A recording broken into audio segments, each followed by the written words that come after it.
செவி வழி கதை கேட்க வந்திருக்கும் அன்பு நேயர்களுக்கு இனிய வணக்கங்கள். எழிலன்பு ஆடியோ நாவல்ஸ் சேனலுக்கு உங்களை அன்புடன் வரவேற்கும் நான் உங்கள் பிரீத்தி திலீபன். கதை கேட்போம், காதுகளுக்கு இனிமை சேர்ப்போம். இந்த ஆடியோ நாவல்ஸ் உங்களுக்கு பிடித்திருந்தால் லைக் பண்ணுங்க. உங்கள் கருத்துக்களை கீழே கமெண்ட்ஸ்ல சொல்லுங்க. உங்கள் நண்பர்களுக்கும் ஷேர் பண்ணுங்க. நம்ம சேனலில் தொடர்ந்து கதைகளை கேட்டு மகிழ சப்ஸ்கிரைப் பண்ணுங்க. கூடவே நோட்டிபிகேஷன்ஸ் பெற பெல் பட்டனையும் தட்டி விடுங்க. இப்ப கதை கேட்கலாம் வாங்க. அத்தியாயம் 16.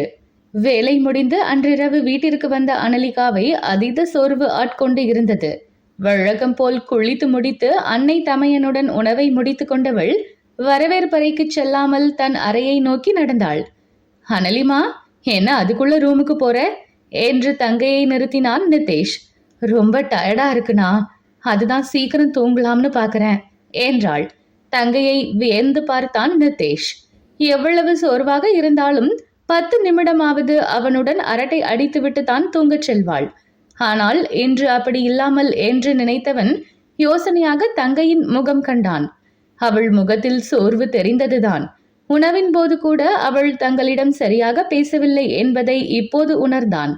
அவ கொஞ்ச நாளாவே இப்படிதான் ரொம்ப டயர்டா இருக்கா நிதேஷ். ஹாஸ்பிட்டல்ல வேலைய புழிஞ்சு எடுக்கிறாங்க போல இருக்கு. 2 நாள் லீவ் போட்டு ரெஸ்ட் எடுன்னு சொன்னாலும் கேட்காம வேலைக்கு ஓடுறா. நீயாவது அவளுக்கு எடுத்து சொல்லு என்றார் சரண்யா. அம்மா சொல்வதை கேட்டால்தான் என்ன அனலிமா, எதுக்கு உன்னைய வருத்திக்கிற?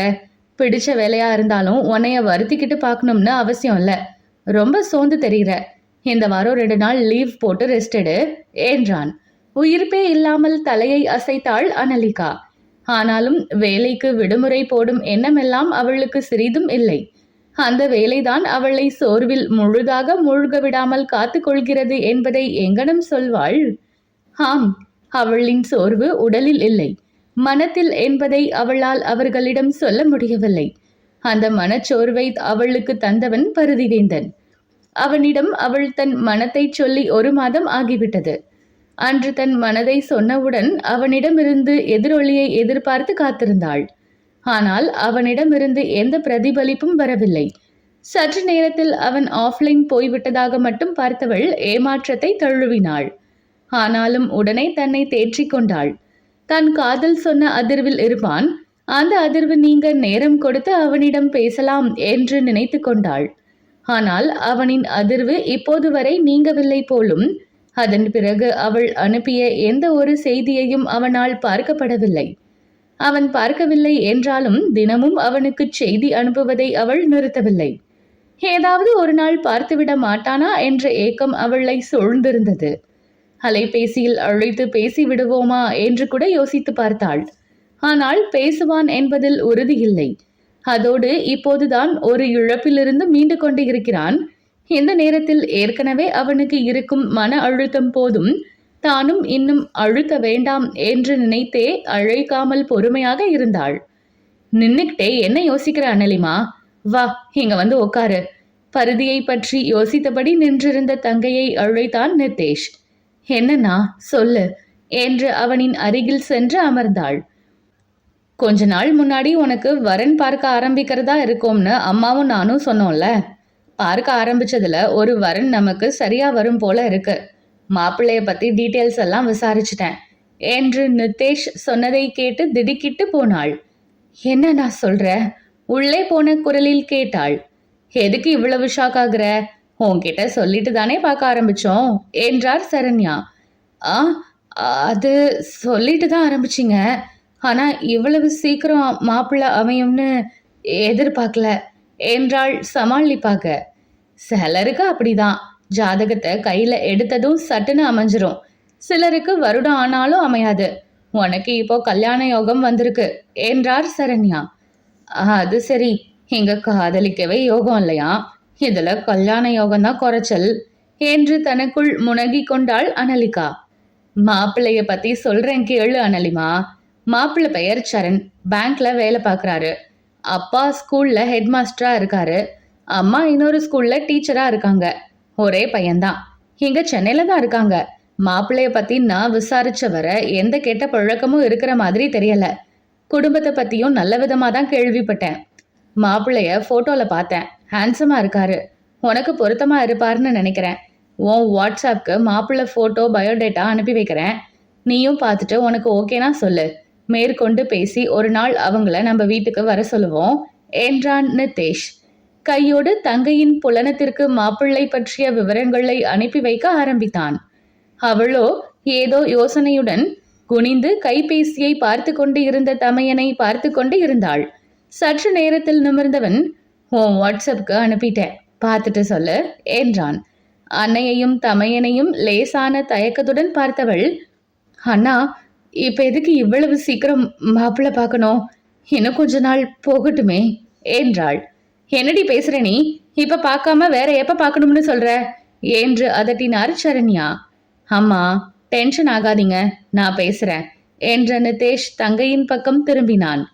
நீ எதையும் முகத்துக்கு நேரா பொழிச்சுன்னு பேசுற பொண்ணு. உன்னை கேட்காம நாங்க உன் விஷயத்துல ஒரு முடிவு எடுத்தா அதுக்கு நீ எப்படி ரியாக்ட் பண்ணுவன்னு எங்களுக்கு தெரியும். அதனாலதான் உனக்கு கல்யாணத்துக்கு பார்க்க போறோம்னு உன்கிட்ட சொல்லிட்டு தான் ஆரம்பிச்சோம். அப்போ வரன் அமைஞ்சதும் நாங்க உன்கிட்ட பேசுவோம்னு நீ எதிர்பார்த்திருப்பதானே? இப்ப இன்னும் கொஞ்ச நாள் போகட்டும்னு சொன்னா என்ன அர்த்தம் என்று கேட்டான். இப்ப நான் கல்யாணம் செய்துக்கிற ஐடியாவில் இல்லைன்னு அர்த்தம்னா என்கிட்ட சொல்லிட்டு தான் செய்தீங்க. ஆனா வரன் அமைய 7-8 மாதம் ஆகும்னு இருந்தேன். இப்போ உடனே வரன் வந்துருச்சுன்னு சொன்னா என்று தோளை குலுக்கினாள். எப்ப இருந்தாலும் கல்யாணம் பண்ணிக்க போறதானே? அதை இப்ப பார்த்தா என்ன, 7-8 மாதத்துக்கு பிறகு பார்த்தா என்ன? அதுவும் இல்லாம இப்பதான் விசாரிச்சிருக்கோம். இனி மாப்பிள்ளை உன்னை பார்க்க வரணும். அவங்க எதிர்பார்ப்பு என்னன்னு தெரியணும். நாம மாப்பிள்ளை வீடு போய் பார்க்கணும்னு நிறைய சம்பிரதாயம் இருக்கு. இதெல்லாம் முடிஞ்சு கல்யாண தேதி வரை எப்படியும் நீ சொன்ன 7-8 மாசம் ஆகிடும் என்று படபடவென்று பொறிந்தார் சரண்யா. நீ முதல்ல மாப்பிள்ளை போட்டோ பாரு அனலி, மத்ததெல்லாம் அப்புறம் பேசலாம் என்றான் நிதேஷ். நெற்றியை அவஸ்தையாக தேய்த்து விட்டு கொண்டாள் அனலிகா. தன் காதல் விஷயத்தை இப்பவே சொல்லிவிடலாமா என்று யோசித்தாள். ஆனால் பருதியின் பக்கமிருந்து எந்தவித எதிர்வினையும் வராத நிலையில் என்னவென்று வீட்டினருக்கு எடுத்துச் சொல்வது என்றும் யோசனையாக இருந்தது. சரிண்ணா, பார்த்துட்டு சொல்றேன். ஆனா அவசரப்பட்டு எந்த முடிவுக்கும் வராதிங்க என்று சொல்லிவிட்டு படுக்கச் சென்றாள். அறைக்குள் சென்றதும் கைபேசியை எடுத்து தமையன் அனுப்பிய செய்தி பக்கம் போகாமல் பருதிவேந்தனின் எண்ணை எடுத்து பார்த்தாள். அவளின் வாசிக்கப்படாத செய்திகள் நிறைந்து கிடந்தன. இப்போதும், எப்படி இருக்கீங்க பருதி? என்கிட்ட பேசுங்க பருதி, இல்லனா நேர்ல நிப்பேன் என்று அனுப்பி வைத்தாள். அதுவும் பார்க்கப்படாமல் தான் போகும் என்று தெரிந்தாலும் அவனிடம் சொன்னது போல் நேரில் சென்று பார்த்தால்தான் என்ன என்ற எண்ணம் சில நாட்களாக அவளுக்கு இருக்கவே செய்தது. அதற்கான சந்தர்ப்பம் தானாகவே அவளை தேடி வந்தது. 2 நாட்கள் சென்றிருக்க அன்று காலையில் வேலைக்கு கிளம்பியவளை நிறுத்தி, மாப்பிள்ளை போட்டோ பாத்தியா ஆனலி? மாப்பிள்ளைய பிடிச்சிருக்கா என்று விசாரித்தார் சரண்யா. இல்லம்மா, இன்னும் பார்க்கல, நான் கொஞ்சம் பிஸியா இருக்கேன். அடுத்த வாரம் எங்க ஹாஸ்பிட்டல்ல இருந்து சென்னைக்குள்ளேயே சில ஏரியாவில் மெடிக்கல் கேம்ப் போடுறாங்க. அதுக்கு நானும் போறேன். ஒவ்வொரு ஏரியாவிலையும் 3 நாள் கேம்ப். வீட்டுக்கு வந்துட்டு போய் அலைய முடியாதுன்னு அங்கேயே தங்க ஏற்பாடு பண்ணியிருக்காங்க. அது முடிய 10-15 நாள் ஆகும். நான் வந்த பிறகு பார்க்கலாம் என்று சொல்லிவிட்டு அன்னையை மேலும் பேச இடம் கொடுக்காமல் கிளம்பி விட்டாள். அசந்துதான் நின்றார் சரண்யா. அதிலும் 2 நாட்களுக்கு முன்பு வரை சோர்ந்து போய் சுற்றி கொண்டு இருந்த மகள் இன்று பரபரப்பாக இருக்கும் காரணம் தெரியாமல் முழித்தார். அவளின் உற்சாகத்திற்கு காரணம் பருதிவேந்தன் இருக்கும் ஏரியாவிலும் மருத்துவ முகாம் இருக்கிறது என்பதுதான். முதல் நாள் மாலையில் அதை அறிந்து கொண்டதிலிருந்தே இது அவனை சந்திக்க ஒரு நல்ல சந்தர்ப்பமாக இருக்கும் என்ற உற்சாகத்துடன் சுற்றி கொண்டு இருந்தாள். பருதியின் வீடு இருக்கும் பகுதியான வேளச்சேரியில் மருத்துவ முகாம் நடந்த அன்று உற்சாக பந்தாக துள்ளி கொண்டு கிளம்பினாள். அங்கே செல்வதற்கு முதலே ஹேமாவிற்கு அழைத்து தான் அந்த பக்கம் வரும் விவரம் சொல்லி அவரின் வீட்டின் முகவரி முதற்கொண்டு வாங்கியிருந்தாள். மருத்துவ முகாம் ஆரம்பித்த முதல் நாள் எங்கும் நகர முடியாதவாறு வேலை இருக்க, முதல் நாளே நேரம் இருந்தால் வீட்டிற்கு வரும்படி ஹேமா அழைத்திருந்தும் அவளால் அன்று கிளம்ப முடியாமல் போனது. இதற்கும் பருதியின் வீட்டிலிருந்து 2 தெரு தள்ளி இருந்த ஒரு அரங்கத்தில்தான் மருத்துவ முகாம் நடந்து கொண்டு இருந்தது. மறுநாள் மாலை முகாம் நேரம் முடிந்ததும் செல்லலாம் என்ற எதிர்பார்ப்புடன் சுற்றி சுழன்று வேலை பார்த்து கொண்டு இருந்தாள் அனலிகா. அன்று மதிய உணவு நேரத்தில் அனலிகா உணவை உண்டு கொண்டு இருந்த பொழுது அவளின் கைபேசி சத்தமில்லாமல் அதிர்ந்தது. சாப்பிட்டு கொண்டே எடுத்து பார்த்தவள் ஹேமாவின் பெயரை பார்த்ததும் முகமலர்ச்சியுடன் அழைப்பை ஏற்றாள். ஆனால் அந்த பக்கம் அழுது கொண்டே ஹேமா பேசியதை கேட்டவள் அதிர்ந்து போனாள். வாட்? என்ன ஆண்டி சொல்றீங்க? என்று பதற்றத்துடன் பாதி சாப்பாட்டில் எழுந்தவளை உடன் இருந்த செவிலியர்கள் கேள்வியுடன் பார்த்தனர். நான் இப்பவே வரேன் ஆண்டி என்று அவள் வைத்ததும், என்னாச்சு அனலி, யார்கிட்ட இவ்வளவு பதற்றமா பேசின என்று ஒரு செவிலி விசாரித்தார். ஒரு எமர்ஜென்சிக்கா, நான் போயிட்டு வந்து சொல்றேன் என்று கிளம்பியவள் சிறிது நேரத்தில் ஒரு மருத்துவருடன் பருதியின் வீட்டில் இருந்தாள்.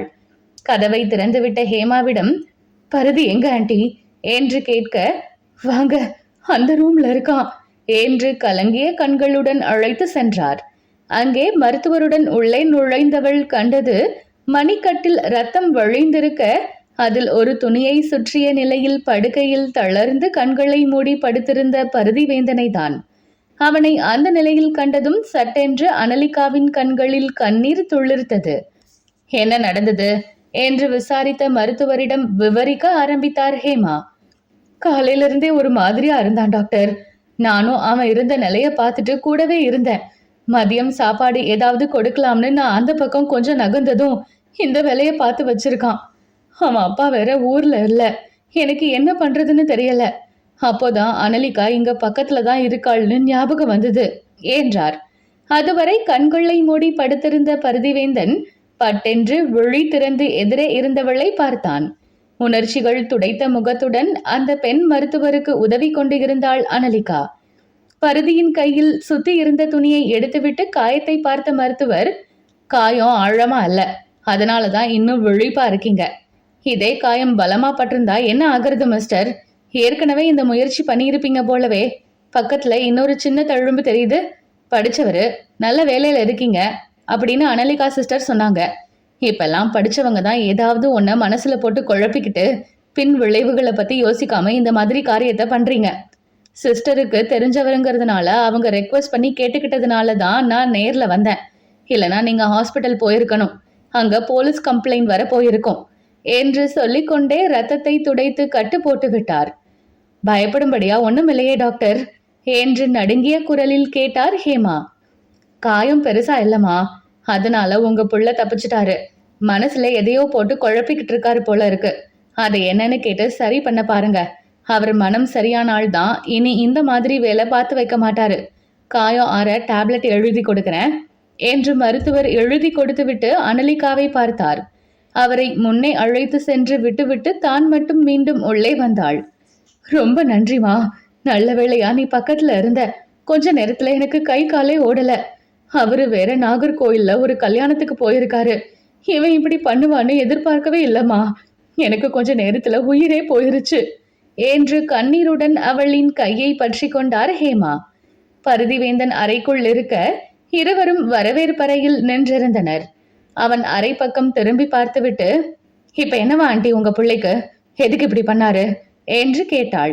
அவளுக்கும் உள்ளுக்குள் அவன் செய்த காரியத்தை நினைத்து இன்னும் நடுங்கிக் கொண்டு இருந்தது. வெளியே தைரியமாக காட்டிக் கொண்டு இருந்தாள்.